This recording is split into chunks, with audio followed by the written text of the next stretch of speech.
Welcome to another episode of season 2 of Dr. G at the Heart of Healthcare. I have some amazing community workers of Coast Care here to talk to us about CalAIM. I am so excited about this program and how it can help Californians. But also, I want to hear about Coast Care. So we have Frank Velasquez here, CFO, and Hitomi here, your Senior Client Services Manager of Coast Care. Welcome to the show. Hi, we're excited to be on. Thank you, Dr. G. Likewise, we're happy to be here. Yeah. So first, let's just tell everybody about you guys and tell us about your background and how you came to work for Coast Care. Who wants to go first? Ladies first, I'll go first. I'm Hitomi Gonzales. So I actually started out as pre-med. I was wanting to be a doctor, and then I worked in the ICU of UCI Medical Center and the ER thinking that was it. But then the doctors were like, are you sure this is what you want to do? Because it's not as fun as it looks as it is in Grey's Anatomy. So, so I thought, if I was so easily convinced and it might not be meant for me, I did work for American Heart Association for a bit. I was passionate about food and nutrition. And then an opportunity came up in hospice. So quite frankly, I'd say my first real big girl job outside of college was hospice. So jumping in straight to that, it was such an exposure for me. And I thought, okay, medicine is not for me, but I love to make friends and market and talk to people. So funny story, when I was young, my parents would lose me in a mall and they would find me next to an elderly person just talking about life and checking in how they are. At such a young age, I knew they were alone or were going to pass soon. And so I didn't want them to be alone, basically. So looking back now and where I'm at, it's funny how I'm in this industry. But You're calling. I know. I left hospice last year and started with Coast Care as a Senior Client Services Manager. I believe it was end of May 2023. And the transition was actually smooth for me because my dad is a caregiver himself. So I'm very much exposed. And as you know, with hospice care, end of life care, you're helping families navigate end of life and really are asking them to get a caregiver before they even get some hospice services. You're right. Yeah, so it's a natural transition for me. It's still somewhat the same. So that's who I am now with Coast Care. Yeah, thank you for sharing that. Oh, we could unpack that. Frank, how did you get into being the CFO of Coast Care? Yeah, very different path, but happy to be here with Hitomi and Coast Care. So I am, by trade, a CPA out of college. Worked for one of the larger firms, Ernst & Young, for a number of years. But after my public accounting experience, I found a transition that really drove my interest and passion, which was around the servicing side of the world or business, if you will. So even though I've got experience in a myriad of industries, whether it was consumer finance, e-commerce, retail, manufacturing, and now home care, they've all involved either servicing or helping others get what they need, whether it's a fun car or, in this case, someone there to help them in times of need. And I came to find I'm an LA native, so sorry, Padre fan. Dodger Blue. I'm a LA girl here. So there you go. But by a mutual acquaintance, I met the founder and owner of Coast Care, David Chong, who has really been a staple of this industry here in San Diego County. This is all we do, and only in San Diego County. And we found some very common passions that brought us together. And even though the CFO title might sound kind of boring and bland, I'm also very involved in kind of initiatives and startups. And this is what we kind of consider, even though CalAIM has been here, I'll talk a little bit more about it, for 2.5 years, it's still very, very young in terms of the awareness and the value we can provide to people. So happy to be here and share more in just a bit.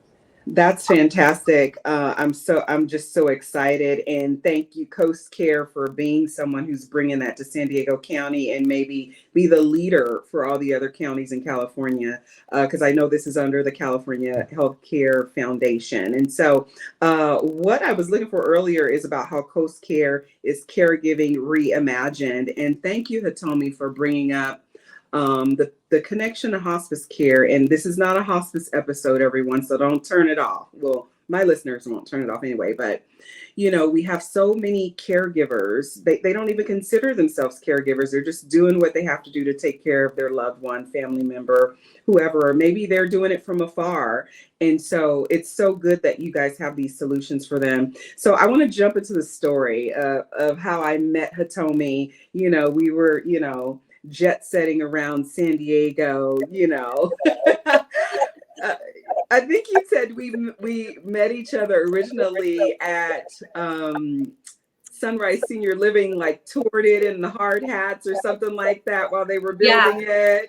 We did. I often see you at these events, and so that one's memorable because we did a tour and we just started talking about, you basically do mobile physician, right? And then you're also a hospice medical director. And so we were talking about 602 forms and all these things, and getting them admitted or moved into a community and things like that. But yeah, we met also previously at Hospice of the North Coast's event at the taco story. I think my germaphobe stuff came out, but we're not going there. So anyway, I know we were celebrating them being #1 in North County. I think that's what that party was. So congrats to them. Yeah. So what I'm excited about is CalAIM, because not everyone has the means to live in a place like, Surnrise, or I know may have been at an Aegis party, or there's so many options for people, who have various means, and they can live in some of these luxury places, a Silverado or things like that. But a lot of people want to be home. A lot of people don't have the means, or they want to age in place, like I said. And so I found out about the CalAIM program when I was touring Escondido Post-Acute, and you all had just done a presentation, and Sherelle came out all excited about it. And then I got excited. And then knowing that this is for people who have Medi-Cal, IHSS, caregivers, people may be trying to get out of the SNF, or there may not be a bed at the SNF and they can get home. So I just wanted to unpack the whole thing. So that's why we're here, people. So I want to read this thing that I found online, and I'm just going to let these experts go. And so to the teaching point, it said, CalAIM is a once-in-a-generation opportunity to improve care and outcomes for millions of Medi-Cal enrollees. It's also complicated given its incredible scope and reach and the fragmented system that it strives to improve. Over the span of 5 years, CalAIM will introduce a myriad of new programs and make important reforms to many existing programs. And the CHCF's CalAIM Explained series provides an overview. That's the California Healthcare Foundation. And so I'll have a link to this in the show notes, but I just want to thank you all for being here. Frank, you have the expertise to connect us to the insurance company, because everything costs money, people. Let's not be in denial about that. It costs money to go to the hospital. You pay your insurance, all this stuff. So we need experts to help us be creative. And then we need people, bringing these solutions here. So let's just jump into how people can utilize CalAIM. And I also, Hitomi, maybe you can start with sharing some of the brand promises of Coast Care and kind of segue into that. Absolutely. So Coast Care, as we mentioned earlier, it's a non-medical home care agency. And what we do is provide services that are, for example, meal preparation, personal assistance, things like transfer assist, or just companionship to end-of-life care. and truly just supporting the person because they can't do certain things that they used to do before, or what we call the activities of daily living. And so we're non-medical. However, what makes Coast Care different is that we have our what's called brand promises, and they're brand promises because as you promise, you make sure you fulfill it. And so we have unmatched expertise. And what really that means is we have a care manager that is a master social worker, MSW, or licensed vocational nurse, LVN. And they are essentially creating a care plan for patients that are discharging from a hospital or to a skilled nursing facility who may have a new baseline. And so crafting that care plan, creating a skill set, or just minor things like, does Susie love to play, certain music, or she was a musician before and she likes these kinds of things. And so kind of creating a profile so we can match it with the right caregiver. And as you know, sometimes you may have the right skill set, but if the personalities don't match, right, or family member doesn't get along with that, we have to make sure that we are catering to the families while supporting our caregivers as well for their growth in their career. So what we do is we have that care manager that helps that, and it also coaches the caregivers before coming into their shifts if there's any changes in condition. As you know, I go back to hospice because that's kind of my background. For hospice, you always call the hospice first, not 911. And so educating the caregivers to do that, and to also see what signs and symptoms to look out for. And additionally, with our unmatched expertise, that's our first brand promise. The second brand promise is attendance guarantee. What we found with families is, they're needing our care because they need our help. They need to go to work. They need respite. And so the attendance guarantee gives them peace of mind that a caregiver will show up.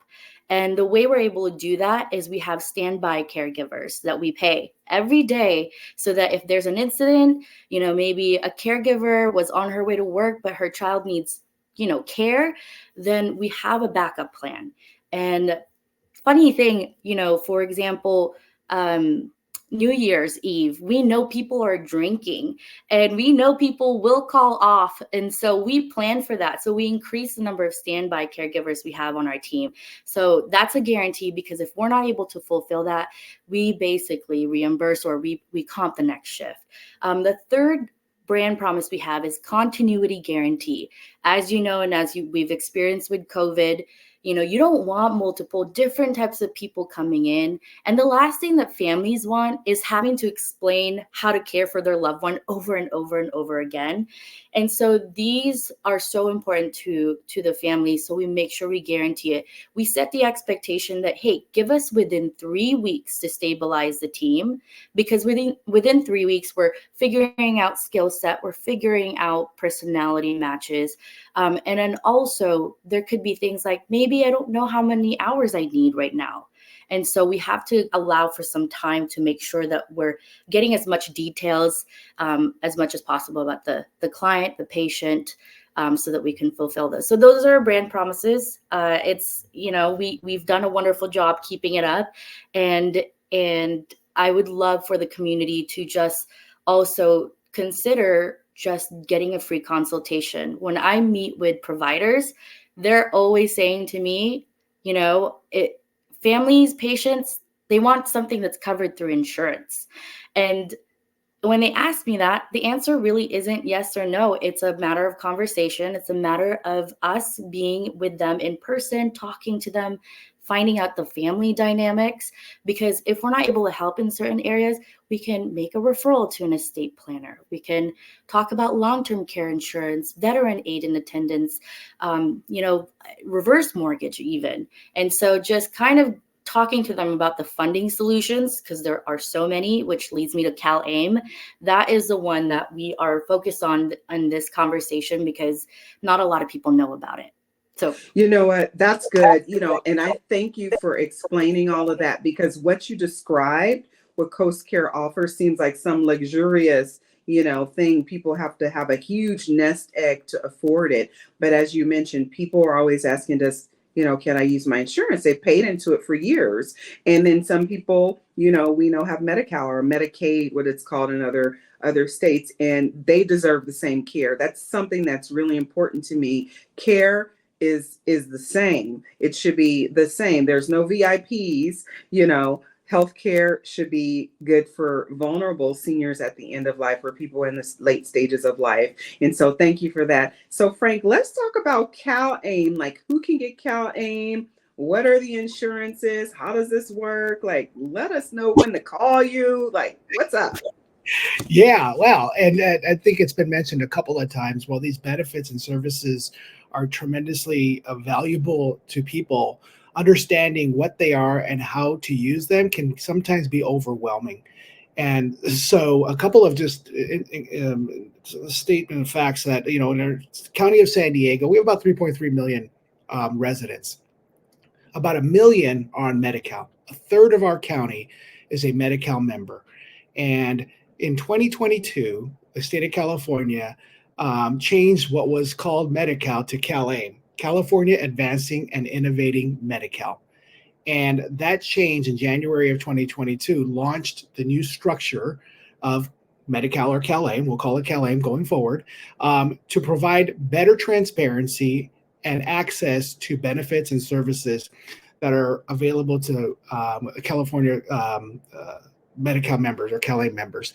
And so at the highest level, the program is available by county. And so in the county of San Diego, a member who's on Medi-Cal, I'm going to go through some eligibility, just high level stuff first, and then I'll talk about the program. They have to be associated with a Medi-Cal service provider, an insurance company that's helping facilitate their benefits and services. And there are 4 in San Diego County that participate in this program. Community Health Group, Molina, Blue Shield Promise, and Kaiser. So that's one criteria, is a Medi-Cal member can't just be a Medi-Cal member. They have to be associated with one of these 4 Medi-Cal service providers.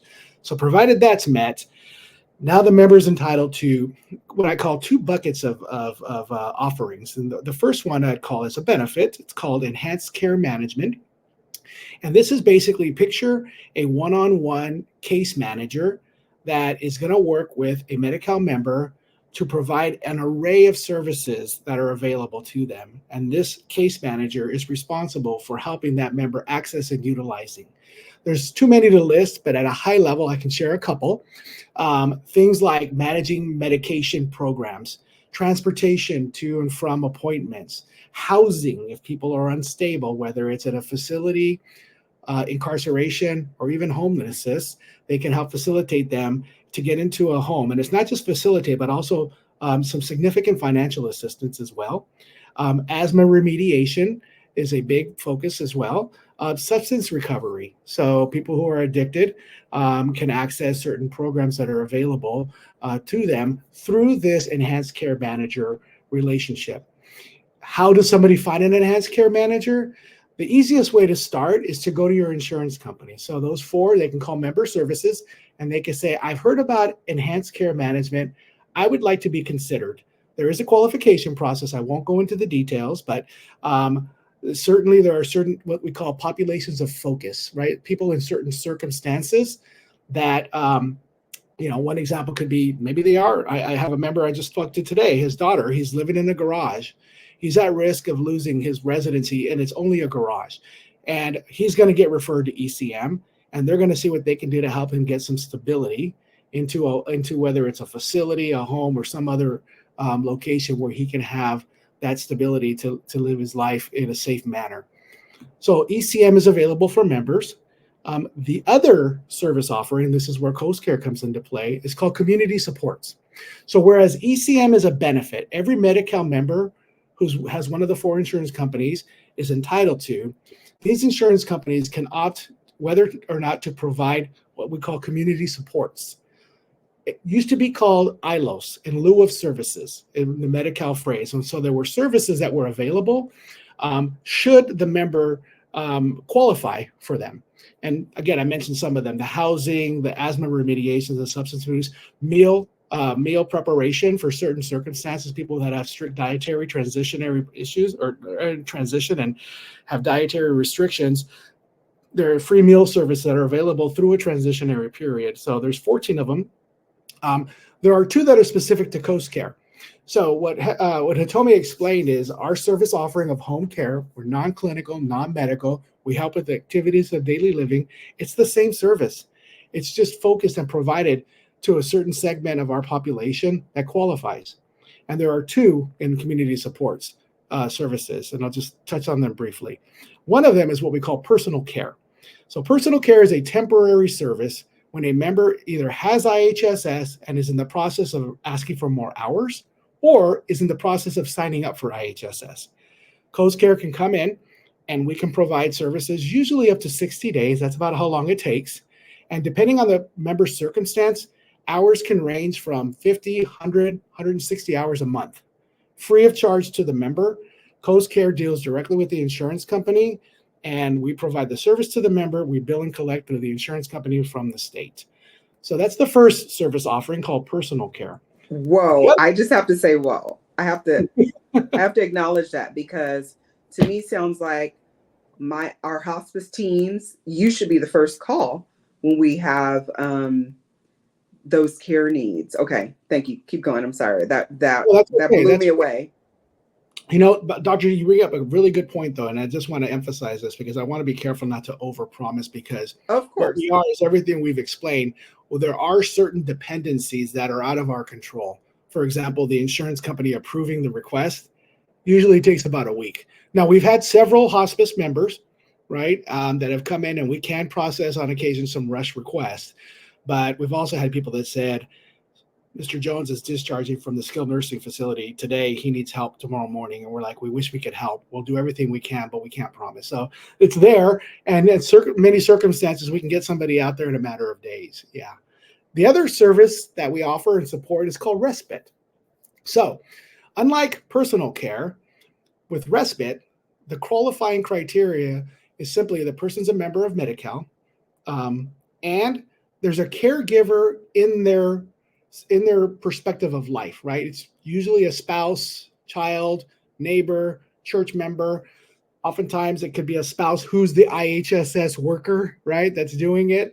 But we know that when those IHSS hours run out and they have to clock out, they don't stop caring for the loved one. They continue. So in that circumstance, the member is entitled to 336 hours of personal care a calendar year. So this is not temporary. This is a bucket of hours that's available primarily to the caregiver, right? Because it's to give the caregiver respite to then take a break so that they don't get burned out. And then something happened where the member ends up back in an institution and needing some care, where we could have prevented that by bringing in one of our caregivers to give that their caregiver some respite. So in community supports, both of those are available. We work with our many institutions, whether they're hospitals, skilled nursing facilities, home health, hospice, just to name a few. I just did a podcast a couple of weeks ago with Southern Caregiver Resource Center.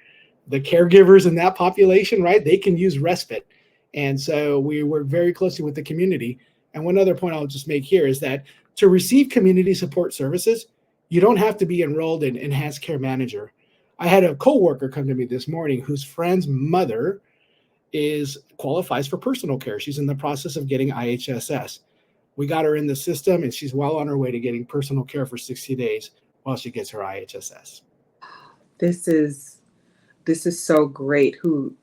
Thank you, California Healthcare Foundation, for creating this, like the innovation, right? Because we know we've had gaps in the healthcare system. The healthcare system is fractured. We know all this stuff, but this is a real life solution to that. What I want to know, just to kind of have a scenario to frame it, I learned, well, when there's a scenario, we know that some people, they bounce back and forth to the hospital as their health is declining. Then the solution, the case manager, okay, they don't have a safe discharge home right now. They're still weak. Let's send them to some rehab. So let's say they go to Escondido post-acute, but they've been living there, but they want to go home. Is that someone who can, kind of work on that to get out? Is that why you guys were doing the presentation there? That's what I want to kind of connect for myself, because I'm learning too. Sure. That's a great example of where the enhanced care manager, or we call them lead case managers, will be involved in that bigger picture, right? So they help transition, whether it's from hospital to home or skilled nursing facility or some other location where they can be safe. And so we work very closely with some of the public health organizations. I think they'll be okay with us sharing after, by the names of La Maestra, San Isidro Health, even Serene Behavioral Health, who's in the community, because they're out there as lead case managers to thousands and thousands of members. And they're doing what you're talking about with this bigger picture. But then at the same time, when mom's ready to go home, they can call on us to help with the personal care side because the kids have to go to work, for example. Hitomi, you have any thoughts on that too to add? I do. So I was going to say, sometimes in the example that Frank also gave and combining yours together, some people, they just want to leave the facility right away. And if for some reason we are involved at last minute, what we do recommend to the patient and the family members is to utilize our conventional services. Our conventional services are essentially the private pay portion of things. And I say, hey, use the private pay portion in the meantime while we're getting CalAIM approved, because like he said, it may take a week. We've, sometimes 3 to 5 days, but as soon as we get the approval, we could start same day for CalAIM. And so if the discharge planner is worried about a safe discharge plan, I will encourage for getting the conventional services of home care while we're working on CalAIM. And so once CalAIM kicks in, we could still provide the services. Now it's covered through insurance. Fantastic. Wow, I learned so much. And like I said, I'm going to put, our valuable resource today is Coast Care, but I'm going to have a link to the CalAIM program directly to that website so people can learn. It just seems like a beautiful innovation for Californians. And that's my California love shout out right there. So I want each of you to have some, closing thoughts here, so people can go do their homework. Yeah, I'd say, I highly just want to encourage people because I think everyone needs a caregiver, everyone. And so many people think they don't need it, but what they're failing to realize is that their partner, their spouse, their children are the caregivers. And to take some time to really think about maybe providing your family member respite without the guilt, but just think about that. Because I think a lot of the times they feel like they're losing their independence, but in order for them to get the independence, and what we really want to do is just empower them to make their own decisions, but essentially at the same time guiding them through so that the families don't experience burnout. We have these services. Yes, it's private pay. Yes, long-term care insurance can be expensive and you might not have it, but maybe friends, family do, and just encourage and educate them so that they don't lose out on these opportunities. I have an example actually that I could share real quick. I had met someone at the rehab facility and talked about caregiving services, and she had long-term care insurance. She's like, I don't need it right now because I think he's going to be fine going home. But what happened was he ended up going to a skilled nursing facility. We connected him to a long-term care insurance in-house specialist of ours, and she was able to help them out. So when discharge comes, he's going to have a caregiver, and it's going to be through the LTC insurance. So just explore your options because you never know what benefit you can have. Awesome. Frank? Yeah, thank you. And there's always, I leave these meetings, I probably do about 2 a week with so much information. And so we're happy to, Dr. G, I have a simple little FAQ that I'm also happy to share. Okay, And good. those can call, fax, email, and we have a team that's available to respond, even if you're not sure. In fact, I would say at least half of our calls right now is, I'm not sure about this. And we talk through them, and education is happening all the time. Fantastic. Well, we'll figure out a link to the FAQ, but I thank you two for being here. I thank you for your work. And I'm glad we can get this information out to help our healthcare system be less fragmented. So thank you for being here, and we'll sign out. Peace. Thank you. Bye.